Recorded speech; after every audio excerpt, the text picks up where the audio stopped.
Hello everyone, today I'll show you how to convert a PDF file to JPG images using Nitro Pro PDF Editor. Open your PDF file with Nitro Pro PDF Editor.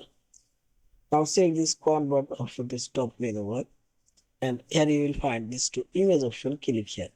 This image direct box to open. You can add here multiple files if you want. Select here and you can add another PDF file. And say this. And this was pages. You can select a specific pages if you want and select one of the pages.